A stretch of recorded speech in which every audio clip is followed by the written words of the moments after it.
Well,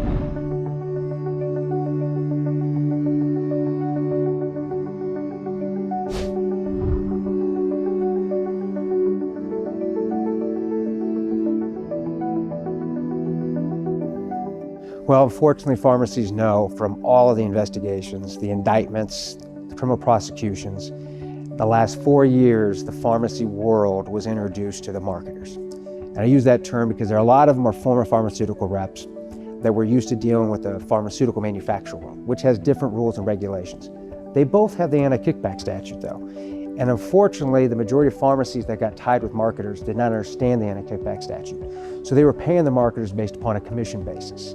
You can't do that. They also had them as independent contractors. You can't do that either. But to the defense of most pharmacies, they were getting counsel from lawyers who were not healthcare lawyers, who did not deal with the pharmacy world. And they were just giving them basic contracts, and they were going forth those contracts. So the investigations right now are basically focusing on, is it a viable contract? Is it a W-2 employee? Is it a true W-2 employee contract? Then what is the compensation? Is it fair market value? Pharmacy can have a contract and it can say it's a W-2 employee, but if they're paying the rep 50-60% of the reimbursed rate, that's not going to be deemed viable by the Office of Inspector General or the Department of Justice. So the marketing prosecution is the most aggressive right now. The Department of Justice is consistently going after investigations and having the marketers tell the government about what other marketers they did business with, what other pharmacies they did business with. So imagine there's a domino effect.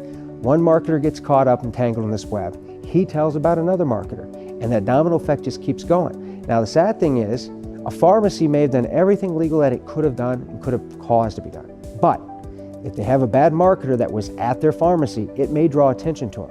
So what they need to do in the future is this. They need to have W-2 employees if they're going to have marketers, all right?